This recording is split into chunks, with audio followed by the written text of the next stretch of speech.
That's all right, as long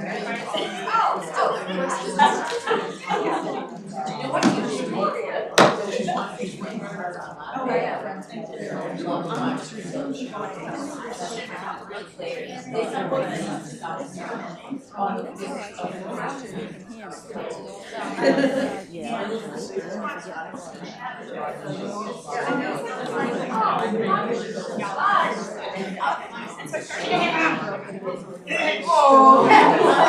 Can you hear me now? Best day of my whole life. It's about to get better. Can you hear me now? So loud. So loud. Can you hear me now? Yes. Yes. Anymore? So I don't have to hold this and I can. Imagine when you're on the phone with me. I'm gonna turn my volume down. Okay. The Corpse in the Cellar, or the Posthumous Adventures. Can you hear me? Can you really hear me? Yeah. All right.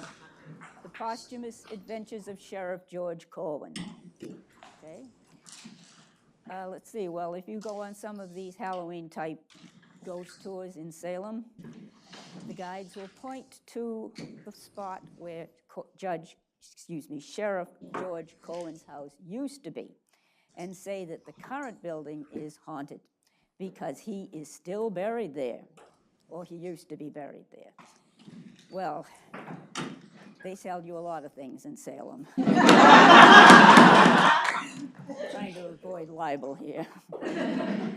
George Corwin, in case you didn't know, was the Essex County Sheriff in 1692 and afterwards, but during the Salem Witch Trials. And he has become something of a boogeyman, especially in the Halloween ghost tours and cheesy modern novels. He was never what you would call a sympathetic character for his role in the tragedy, but his reputation has been painted more and more luridly in the 40-plus years I've been researching these trials. I learned of another atrocity he didn't commit last year, that recently. People ask writers where they get their ideas, and of course you get them from everywhere, but I can pinpoint to the exact geographic location where I was when I got the idea to reopen the case of Corwin's corpse. I was sipping coffee in one of Salem's Dunkin' Donuts. It's more than one. While looking at this scenic view of historic Salem, when I realized that I was eye level with the basement of the house next door, which is the Joshua Ward mansion built in the mid-1780s after the builder tore down the former home of Sheriff George Corwin. Was I eye level with the famous grave? So I had to look into that. That's the house.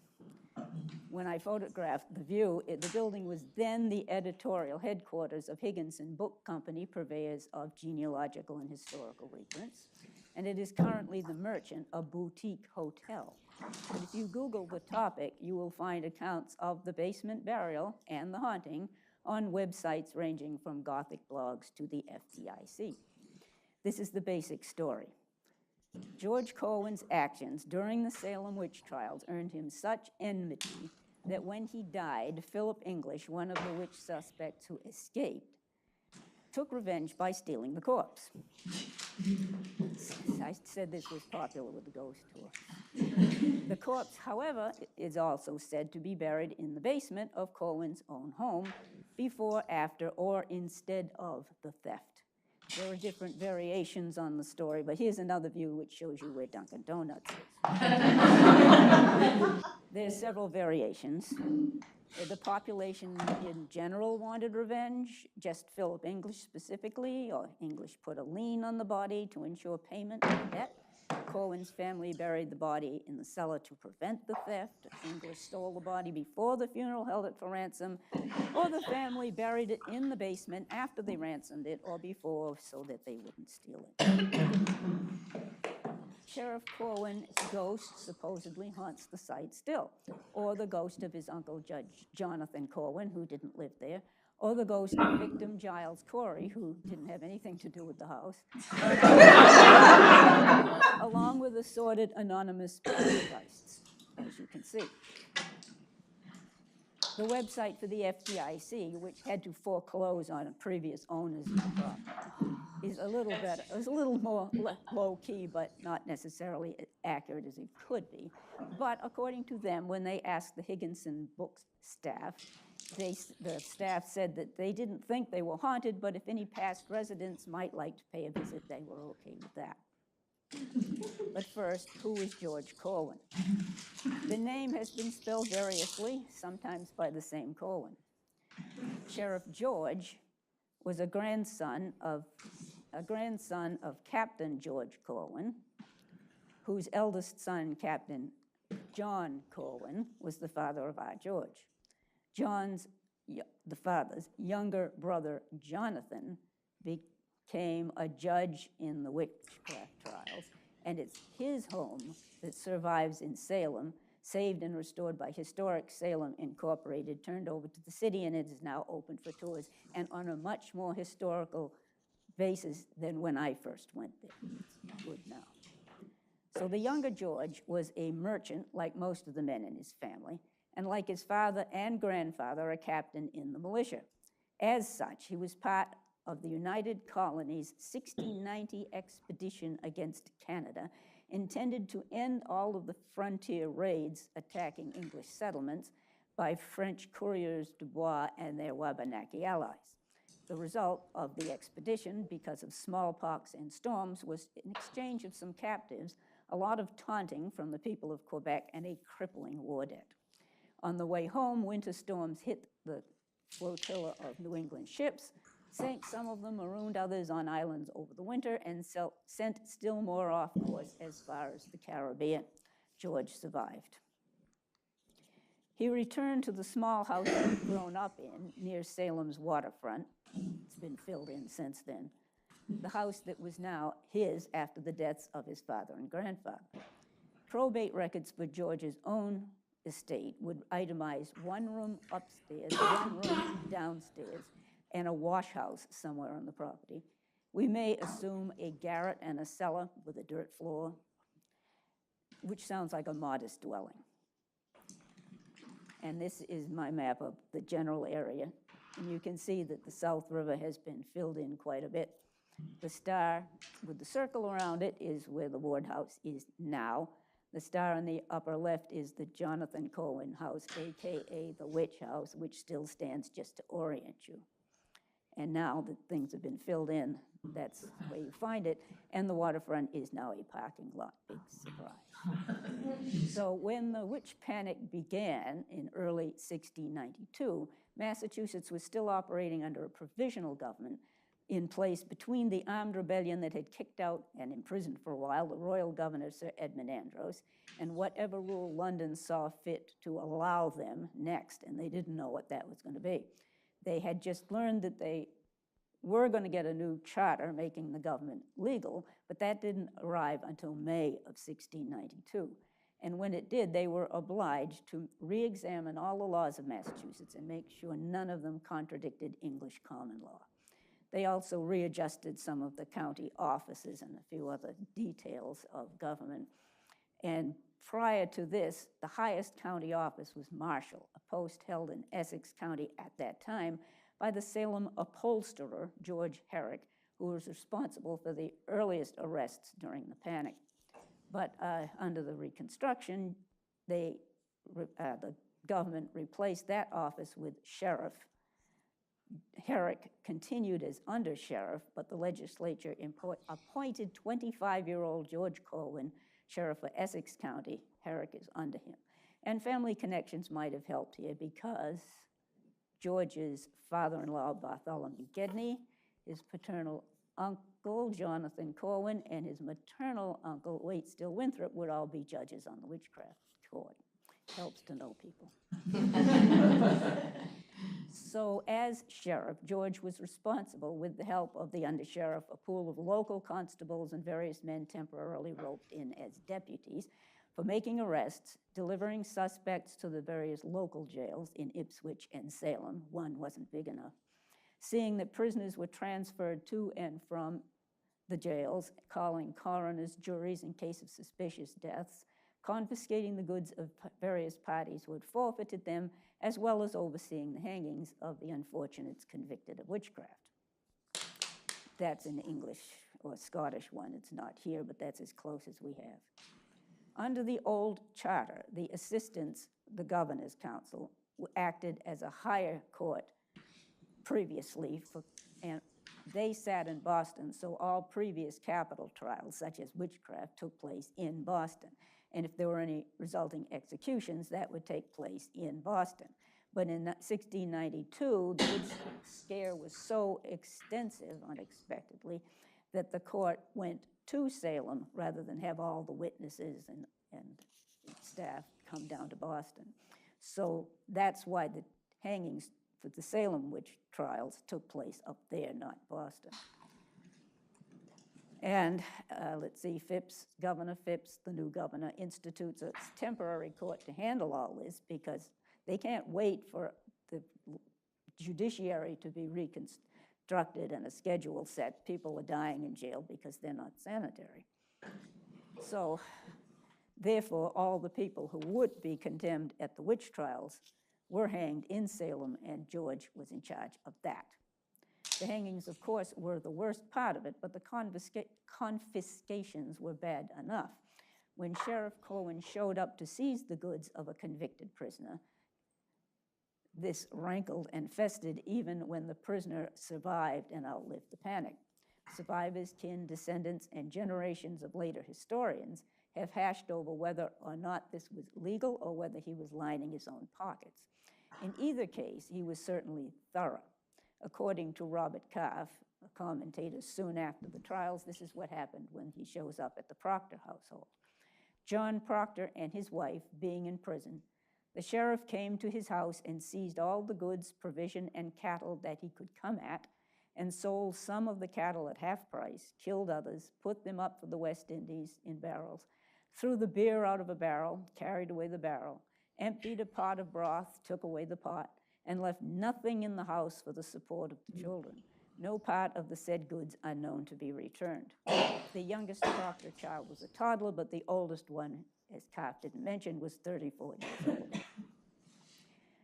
So while the government is being reorganized, all earlier laws are considered to be in force. They can't suspend law completely, even at the best of times, and this was not the best of times. But the government the legislators are well aware that England demands that local laws now be neither repugnant nor contrary to the laws of this our realm of England. And as British authorities had repeatedly told Increase Mather, who was negotiating for the new charter, Massachusetts would lose this new one if it countenanced laws repugnant to English law. They used that word a lot. So fortunately, just not to have anything too confusing for them, witchcraft is illegal in both countries, so that wasn't a problem. But the legislators are walking a tightrope between the laws of Massachusetts that have evolved that England might not like and new requirements that the locals wouldn't like either. And some of these problems involved confiscation of property from convicted felons, and witchcraft is a felony, was a felony. We don't do that now. Under medieval law, a convicted felon lost all personal possessions of conviction and land, if he had any, once the death sentence was passed. And the family was just out of luck. But the Massachusetts Body of Liberties got rid of all this and also specified that all condemned persons retain full power to make wills and testaments and other lawful alienations of their lands and estates. Massachusetts law even protected people convicted of witchcraft charges. Anne Hibbins, for example, a wealthy Boston widow hanged in 1656, first disposed of all her real estate and personal property by a will that was duly honored. This is the printed version of Suffolk deeds where her son is saying that he owns this land because his late mother willed it to him. And in addition, more recent English law also limited confiscations to chattels alone, the movable property, in cases of witchcraft. James I, here he is, His witchcraft statutes, which are often cited as backward thinking, I guess, but it preserved the widow's dower and the heir's inheritance. So goods and chattels could be taken, but not the land.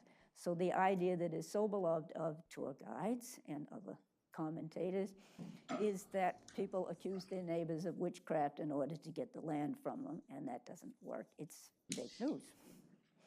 But goods were definitely confiscated in 1692, for now the government had to deal with the repugnancy clause. This was legal in England, so it's legal here.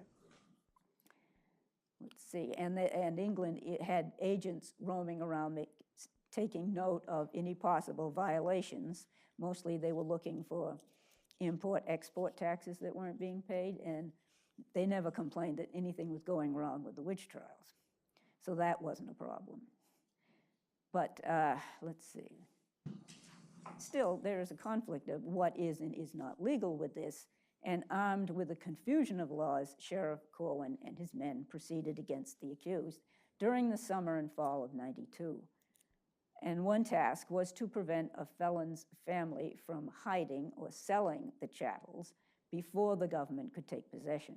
The sheriff was supposed to inventory and appraise the goods and require sureties against their embezzlement, the word they used. If the accused or the family could not do this, the sheriff was supposed to take custody of the goods and deliver them to the town, to keep, I suppose, because the accused should get them back if he's found not guilty. There could be confiscations in case of outlawry declared when a suspect escaped from jail, for example. Also, if you owed jail bills, because you had to pay room and board. Once Edward and Sarah Bishop broke out of the Salem jail in October of 1692, Corwin showed up to seize the bishop's 6 cows, 24 swine, 46 sheep, and various household goods to the value of 10 pounds. One of the bishop's grown sons managed to borrow this from a neighbor and offer it as surety, so none of those things were impounded, and Sheriff Corwin wrote out and signed a receipt, which this is a copy of. The case that would give Corwin the most trouble, however, involved the richest couple in Salem, Philip and Mary English. They lived under the star to the right. And, oh. Thank you. The star to the right shows where the English's mansion was. The star to the left is where Sheriff Corwin lived. Let's see. Mary English is accused first in April, and according to family law, which did tend to embellish things, the law arrives in the middle of the night for some reason. And she says she's not going to go with them until morning. She makes them wait, and then she makes them wait until she has breakfast. Philip, meanwhile, is pacing the floor in a fury, and she's arrested and questioned, and she's held for trial. Shortly thereafter, the bewitched girls name the specter of Philip English, and he leaves town. He flees to the home of a Boston business associate, George Hollard, lived somewhere near the present Greenway, I think, out of Corwin's jurisdiction. More warrants are issued, and there's a search of Hollard's North End home, and the Boston constables who search it and turn it upside down look everywhere except under a pile of dirty laundry where Philip was hiding. This valiant episode was not preserved in family law, but it shows up in contemporary records. He stayed a fugitive for about a month until he is discovered and brought back to Essex County for questioning and held for jail at the end of May. So both he and his wife are transferred to Boston, where Philip posts a 4,000-pound bond, which is huge, so that they can rent better quarters in the home of jailer John Arnold. And by late August, as time for the trials near, friends arrange for their escape because it's obvious the way the trials are going. Pardon me a minute. Family tradition, again, describes Philip bravely declaring that the law cannot touch him, although he's in jail when he declares this. But his wife, Mary, and the Reverends Samuel Willard and Joshua Moody persuade him to leave, at least for her sake. So they do slip out of town on the Sunday before the trials with letters of introduction to New York Governor Benjamin Fletcher. So now they're both fugitives, and Philip's 4,000-pound bond is forfeit. He's broken parole.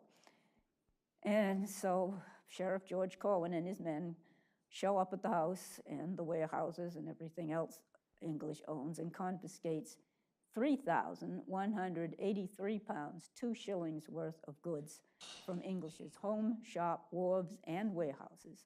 There's lists of furniture, plate, and wine, dry goods, ready-made shoes, 3 gross of thimbles, lumber, clapboards, cod, grain, and fishing gear. Family law recorded a century later by diarist Reverend William Bentley added ships and sheep to the losses and said that the officers took 6 weeks conveying goods from the stores. And once the law left, driving 6 swine and a bobtail cow from the mansion, several neighbors helped themselves to the remainder. So who is Philip English? His name was spelled variously too, as you notice. It was started out as something like Philippe Langlois, for he was from the Isle of Jersey. And there's Jersey. He spoke French as his first language and kept many of his business accounts in French, some of which Reverend Bentley saw a century later. He came to Salem around 1674, not as a poor disinherited lad of family legend, but already in command of several trading vessels and contacts in Europe and in the New World. He continued to maintain good commercial and family ties with Jersey, although he lived in Salem. And he was a business associate of Salem merchant William Hollingsworth, and after Hollingsworth is lost at sea, Philip marries William's daughter, Mary. Jersey was and still is one of the Channel Islands, part of the British Isles, although they have their own parliament. They speak French as their first language, or they did anyway, but their laws are somewhat different, and it was more like Norman law and French law, and it was not like English common law or New England's laws. But there was a sizable conclave of these foreigners in eastern Massachusetts, mostly around Salem. And although many of them in Salem anglicized their names, as Philip did, they were still speaking a foreign language, and they didn't show as much respect for local law as the locals would have liked them to. And they were suspicious of them because, of course, French-Canadian forces at the same time were at war with New England on the frontier, and King Louis XIV did have definite designs to take over Britain's New World colonies, including us. Jersey folk, however, were Protestant, not Catholic, like the ones that were feared from Canada, and they were Anglican rather than any of the Puritan denominations. This, however, did not prevent Philip English from building a grand pew for himself in the Salem meeting house. They were also largely royalist, and New England's hated royal governor, Sir Edmund Andros, was from a family long associated with the Isle of Guernsey, also one of the Channel Isles. He had encouraged migration from Jersey to New England to counteract the Puritan influence. And Philip English brought over a lot of immigrants also, mostly as his bondservants, the men working as mariners for him and the women as domestics in Salem and Marblehead households. Some Salem Jerseymen worked alternately in the island of Jersey and in New England, which made tax collection difficult. So when Philip was a constable for Salem and in charge of collecting neighborhood taxes, he simply didn't collect from them if the man of the house was out, even if the family was still in town. That didn't help with local feeling. And Jersey folk were not always quick to comply with the local laws. Thomas Baker of Ipswich, for one, served a warrant in 1679, refused it, saying he did not care for all of the laws in this country. Told to be brought before Major William Hawthorne for that, he scoffed and said he wasn't going to be tried by that white hat limping rogue.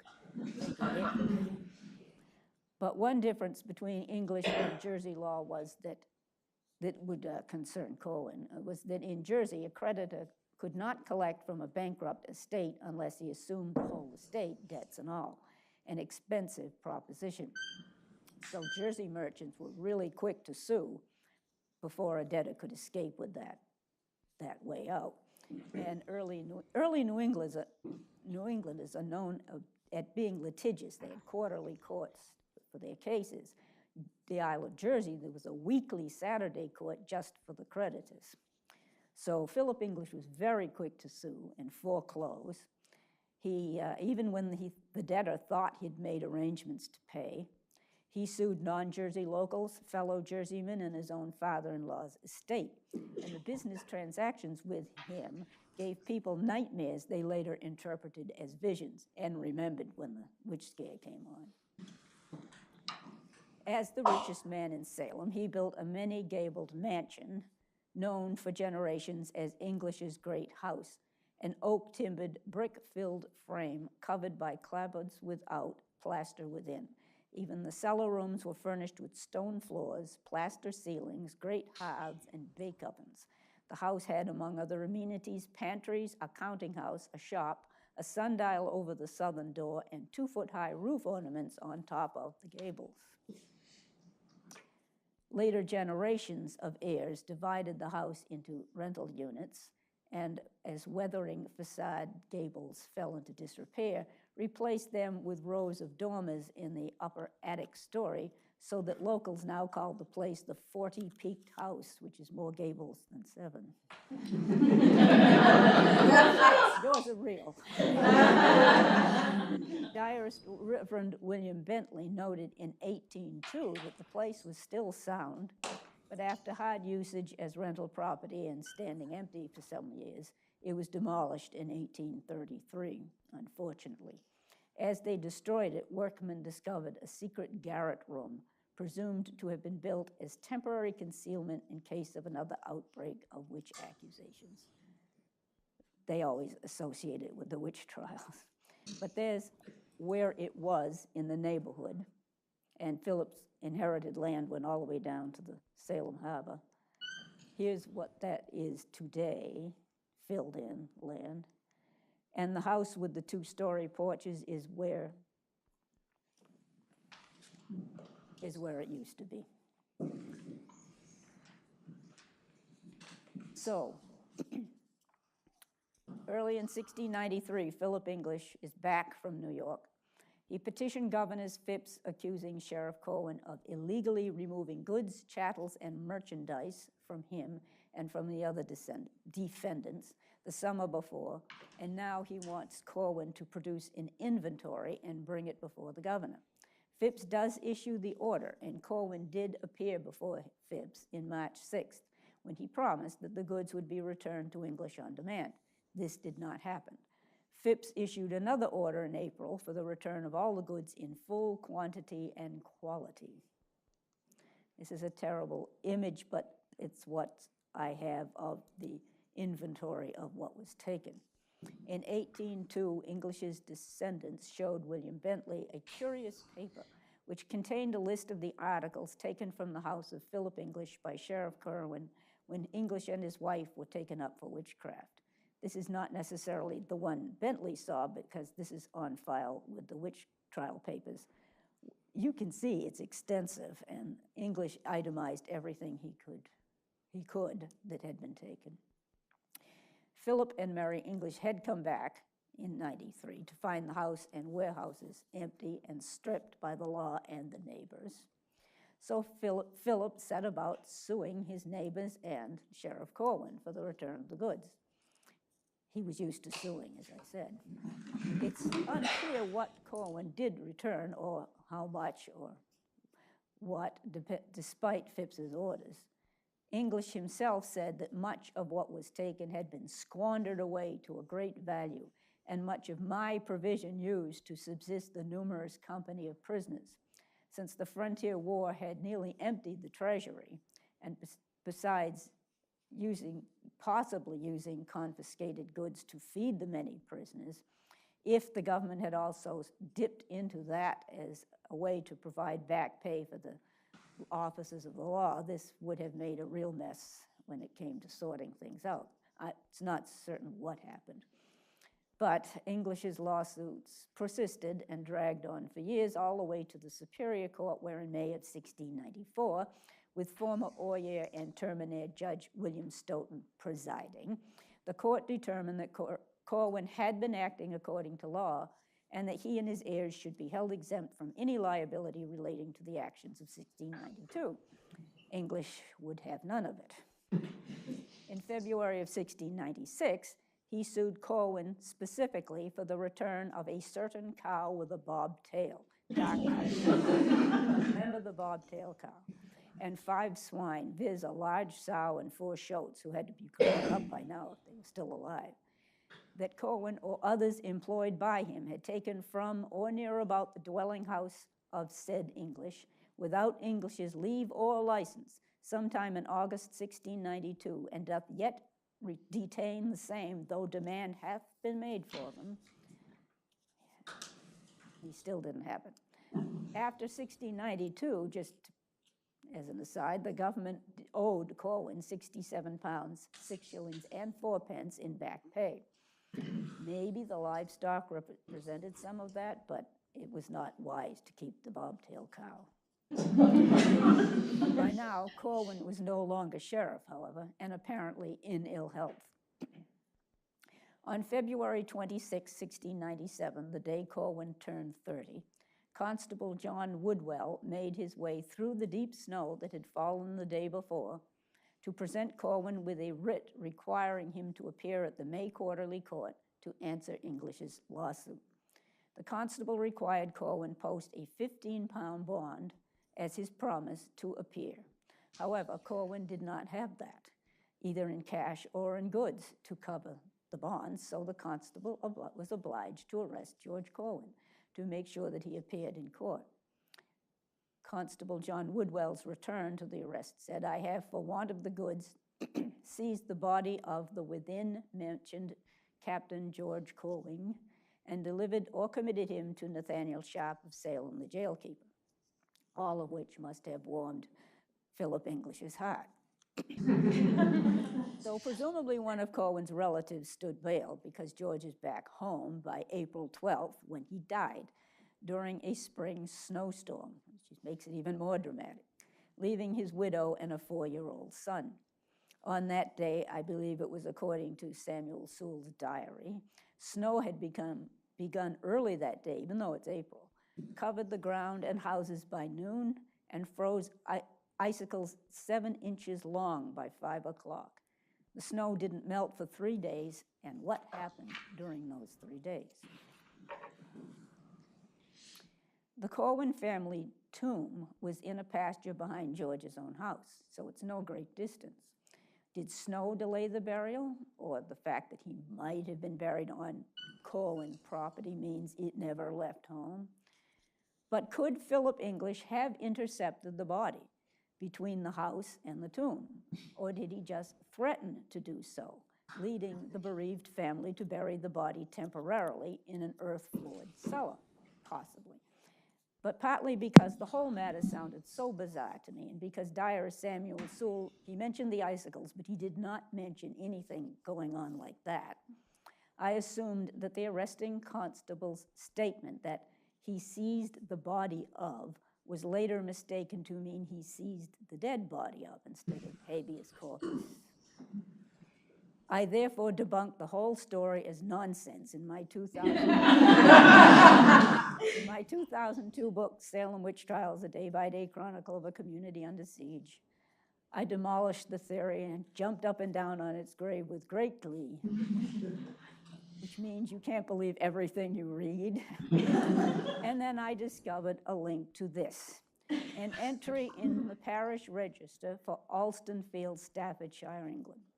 1659, August 30th. Humphrey Dakin buried about 2 o'clock in the night, fearing an arrest. And it was an arrest for debt, too, despite the debtor's decease. That gave me pause. It also was humbling. Could something like that have happened here in New England? Well, we know Philip English was determined debt collector, and he was angry enough, and he certainly held grudges. One branch of his descendants repeated the story that on his deathbed, when encouraged to forgive his enemies like a good Christian before meeting his maker, he grudgingly agreed and then counted, but if I get well, I'm damned if I'm going to forgive him. But was impounding a body ever done in New England? Late in 1692, when elderly witch suspect Anne Foster died in prison of natural causes, the jailer refused to release the body to her sons until they paid £2, 10 shillings, plus £4 for provisions and other expenses. Remember, you got a bill for your room and board. That's not exactly the same thing. So searching further online, I found an 1874 issue of the British publication Notes and Queries. Citing the Derbyshire Times, Derbyshire again, it related the tale of one Thomas Clay of North Winfield in Derbyshire, a man of intemperate habits. Clay died in 1794 after amassing a 20-pound bar tab. Clay's parents had to keep their doors locked until the funeral because the son's creditor, Adlington the publican, threatened to seize the son's body unless they paid the debt. As soon as the parents unlocked the door, Adlington forced his way into their home, seized the dead body, and placed it, chokes me up to think about it, and placed it on a bench in front of his pub across the street from the parents' home in full view of them and the public. As shocking as this was, no one offered to pay the debt. Adlington's plan backfired. After several days, he had to bury it, but he put it in an old bacon chest instead of a coffin. Also, I found out the bodies of poet Thomas Dryden and the playwright Richard Brinsley Sheridan were also arrested for debt after their deaths, although their friends produced the ransom and the funeral proceeded, even though delayed. Then I found an 1862 issue of the Upper Canada Law Journal and Municipal and Local Courts Gazette with an article on vulgar legal errors. These included the false notion that a creditor has the power of preventing the burial of a corpse by arresting the body for debt, which is not only revolting to the feelings of humanity, but is contrary to every principle of law. And as an example, they referred to a Massachusetts case. A prosecution at common law for the offense was sustained in the Supreme Judicial Court of Massachusetts before Chief Justice Parsons at Nisi Prius, in which there was a conviction and the parties punished by a fine. Commonwealth v. Snow in the county of Barnstable. The body of a man was arrested by a civil process on the way to the burying place. The party proceeding on a mistaken notion that he was entitled to the body of his debtor after death. And there's Justice Parsons. I haven't yet located the papers for this case, but Constable Snow, who was the man who did this, served in Harwich on Cape Cod. The justice is Theophilus Parsons, who was Chief Justice between 1806 to 1813, which is long after Philip English's time. So, according to the Canadian Law Journal, it is enacted in Massachusetts. If a sheriff, deputy sheriff, coroner, or constable takes the body of any deceased person on any process or execution, it's appropriate, this is a law school, he shall be punished by a fine not exceeding $500 or imprisonment in the jail not exceeding 6 months. General Statutes, Chapter 165, Section 36. So don't do this. So now I strongly suspect that Philip English at least threatened to take George Corwin's body, and that the family could have buried it in the cellar until matters resolved, maybe. But English certainly did not spare the widowed Lydia Corwin, as he later told the province's reparations committee, "I never received any other or further satisfaction for the goods than £60 paid to me by the administrators of George Corwin, late sheriff, deceased." The widowed Lydia paid this in plate and linens, according to the descendants of English, who preserved them as trophies for generations and brought them out and told the story repeatedly. They held grudges in those days. Corwin's own estate was not settled until after his widow died a few years later in 1700, when their son Bartholomew was only 7. The estate then was inventoried at 73 pounds 8 shillings 4 pence, plus outstanding debts of 33 pounds 17 shillings 3 pence, and English had already been paid 60 pounds 3 shillings. So English continued to petition the legislature for restitution. That's what that long, hazy-looking list was. The list to the Reparations Committee in 1711 included 6 swine sold for 2 pounds and a cow worth 2 pounds 10 shillings, which I suspect included the bobtail. Wherever Corwin was first buried, his body was eventually placed in the family tomb behind the house. And that's approximately where it was in relation to the edge of the sea. And that's approximately what's on the site today. A changing series of convenience stores, and I believe there's a Chinese restaurant, and more recently, a tattoo parlor, if you're inclined. In 1773, the Corwin family sold the lot for development and moved the bodies to the nearby Broad Street burying ground. And that's the bucolic setting, which is better than the strip mall. But here, a modest stump-like obelisk marks the family plot with an inscription on 3 sides that is almost entirely illegible now, which mainly honors the progenitor, Captain George Corwin, and his second wife, with Sheriff George Corwin included anonymously among many of their descendants. And so we leave George Corwin to rest in peace with his kin in a flurry of sunspots or wandering spirit orbs, as you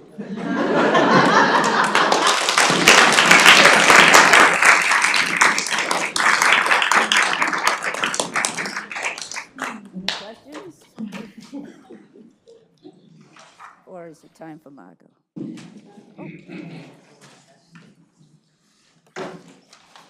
Oh. So.